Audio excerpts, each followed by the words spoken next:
বন্ধুগণ, আজকে আমি আপনাদের সঙ্গে শেয়ার করব ধুন্দুলের একটি ভীষণ মজার রেসিপি।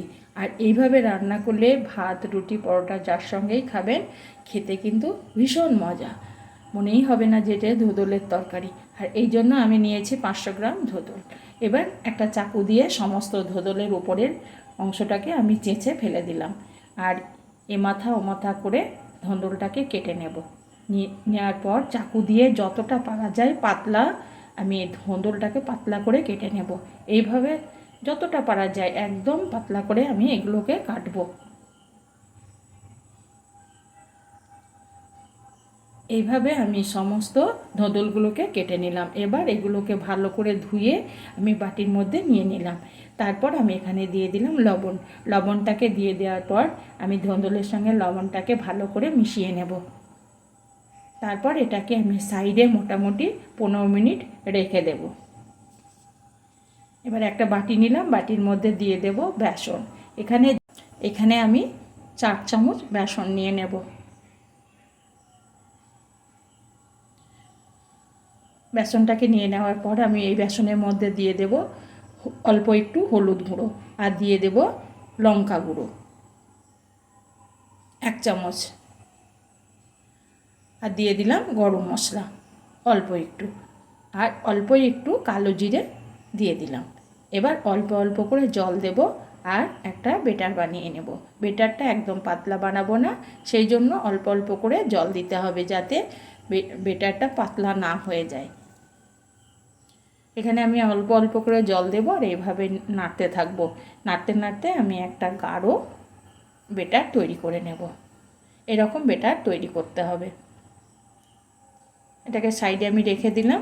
এবার যে লবণ মাখিয়ে আমি ধুন্দুলটাকে রেখেছিলাম, দেখুন কতটা পরিমাণে জল ছেড়েছে, যেহেতু লবণ দেওয়া হয়েছিল। এবার আমি হাত দিয়ে চিপে চিপে ধুন্দুলগুলোকে ওই বেসনের বাটিতে উঠিয়ে নেব। একদম চেপে চেপে, যদি কোনো রকম জল না থাকে সমস্ত জলটাকে চিপে আমি বের করে দেব। এইভাবে আমি সমস্ত ধুন্দুলটাকে চিপে উঠিয়ে নিলাম। দেখুন বন্ধুরা, এতটা জল আমি ফেলে দেব। এবার আমি যে বেসনের বেটারটা বানিয়ে রেখেছি তার সঙ্গে ভালো করে ধুন্দুলটাকে একদম মিশিয়ে নেব। পুরো ধুন্দুলটা আমার বেসনের মধ্যে মিশে গেছে। এটাকে সাইডে রেখে দেওয়ার পর গ্যাসের মধ্যে একটা কড়াই বসিয়ে দিলাম। কড়াইয়ের মধ্যে দিয়ে দিলাম কিছুটা সর্ষের তেল। তেলটা গরম হলে আমি এখানে দিয়ে দিলাম আধখানা তেজপাতা, আর দিয়ে দিলাম 1 টুকরো দারচিনি, আর দিয়ে দিলাম অল্প একটু গোটা জিরে। এগুলোকে একটু আমি ভেজে নিলাম। ভেজে নেওয়ার পর আমি এখানে দিয়ে দেব একটা বড় সাইজের কুচনো পেঁয়াজ। এবার নেড়ে চেড়ে পেঁয়াজটাকে আমি ভেজে নেব।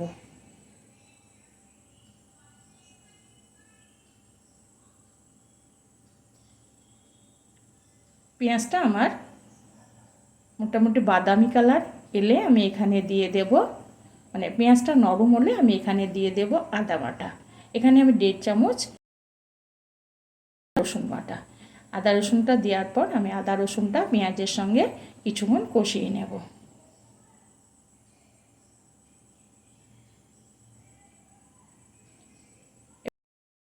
গ্যাসটাকে একটু কমিয়ে দিলাম।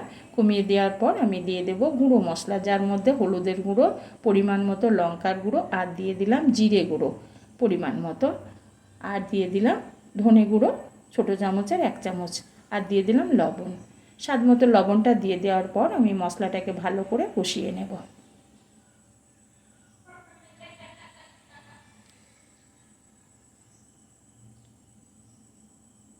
এইভাবে মশলাটাকে কষিয়ে নিলাম আমি।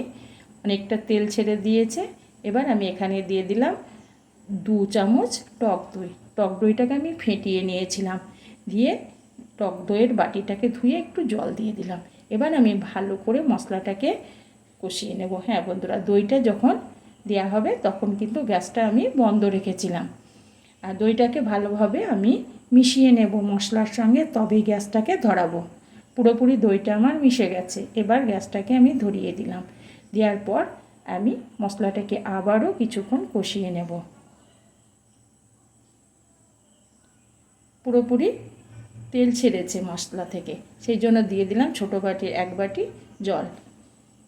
জলটা আমি মশলার সঙ্গে ভালো করে মিশিয়ে নেব। আবারও একটু জল আমি এখানে দিয়ে দেব, আরও 1/2 বাটি দিলাম। দেওয়ার পর আবার জলটাকে মশলার সঙ্গে আমি মিশিয়ে নেব।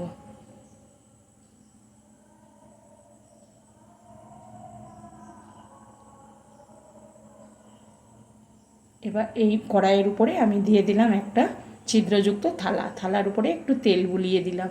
তেল বুলিয়ে দিয়ে আমি এখানে যে ধুঁদল আর বেসনের ব্যাটারটা মেখে রেখেছিলাম সেটা হাতে করে আমি এইভাবে এই থালার উপরে দিয়ে দেব। আর গ্যাসটাকে আমি লো টু মিডিয়াম করে দিয়েছি। এইভাবে আমি পুরো থালাটায় আমি এগুলোকে বসিয়ে দেব এভাবে।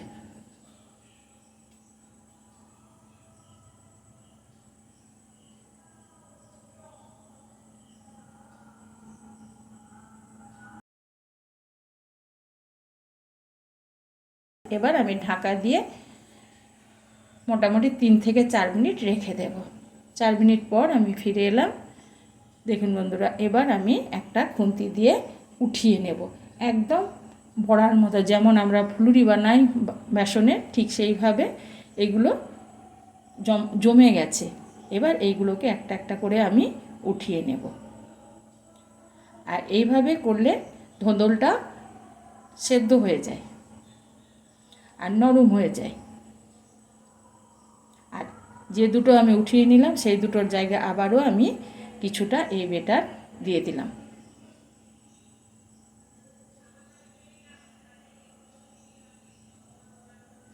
এবার যেগুলো শক্ত হয়ে গেছে সেগুলোকে একটা একটা করে আমি উঠিয়ে নেব। দেখুন কত সুন্দর শক্ত হয়ে গেছে, জমে গেছে, কোনো রকমভাবে এটা ভাঙবে না। যখন আমি এটাকে আবারও রান্না করব তখনও কিন্তু ছেড়ে যাবে না, এই গোটাভাবেই থেকে যাবে। এইভাবে আমি সমস্ত ইয়েগুলোকে, বড়াগুলোকে উঠিয়ে নেব। এদিকে আমার যে মশলাটাকে কষাতে দিয়েছিলাম সেটার থেকে অনেকটাই জল কমে গেছে। এবার আবারও একটু নেড়ে চেড়ে আমি কষিয়ে নেব।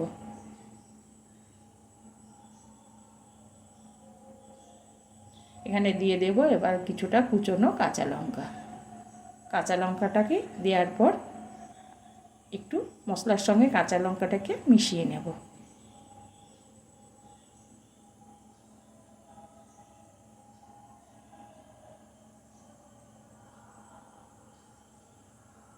দিয়ে দিলাম আমি গরম জল।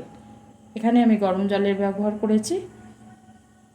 নেড়ে চেড়ে পুরো মশলার সঙ্গে আমি জলটাকে মিশিয়ে নেব। ঝোলটা ফুটে উঠলে ধুঁদলের যে বড়াগুলো আমি তৈরি করেছি সেগুলোকে দিয়ে দিলাম। দিয়ে নেড়ে চেড়ে আমি ঝোলের সঙ্গে এই ধুঁদলের বড়াগুলোকে মিশিয়ে নেব। দিয়ে ঢাকা দিয়ে দেব। মোটামুটি আমি 10 মিনিট রান্না করে নেব লো টু মিডিয়াম আছে। দেখুন বন্ধুরা, 10 মিনিট পর আমি ফিরে এলাম। এবার এখানে আমি দিয়ে দেব গরম মশলা। আর মধ্যে আমি একবার নেড়ে দিয়েছিলাম যাতে তলা ধরে না যায়, সেই জন্য গরম মশলাটাকে দিয়ে দেওয়ার পর আমি আবারও মিশিয়ে নেব। মিশিয়ে নেওয়ার পর আমি এখানে দিয়ে দিলাম আবার একটু জল। যেহেতু আমার একটু ঝোলটা কমে গেছে সেই জন্য একটু জল দিয়ে দিলাম। আমি গরম জল দিয়েছি। আর দিয়ে দিলাম ঘি 1 চামচ। ঘিটা দিয়ে দেওয়ার পর ঘিটাকে আমি ভালো করে এই ঝোলের সঙ্গে মিশিয়ে নেব। ঘিটা আমার ভালোভাবে মিশে গেছে। এবার গ্যাসটাকে বন্ধ করে দেব, দিয়ে কিছুক্ষণ ঢাকা দিয়ে রেখে দেব। 2 থেকে 3 মিনিট আমি ঢাকা দিয়ে রেখে দিয়েছিলাম। এবার আমি পরিবেশন করব, তার জন্য একটা প্লেটের মধ্যে উঠিয়ে নেব। দেখুন বন্ধুরা, ধুঁদলের বড়াগুলো একদম গোটা গোটা আছে, কোনো রকমই ধুঁদলের বড়াগুলো ভাঙবে না, একদম সুন্দর লেগে আছে। এবার এটা দিয়ে আপনি ভাত, রুটি, পরোটা যাই খাবেন, খেতে কিন্তু ভীষণ মজাদার। আর একবার বানালে বাড়ি থেকে বারবারই বানাবার জন্য আর অফার আসবে। দেখুন বন্ধুরা, এগুলোকে আবার আমি গরম গরম পরোটার সঙ্গে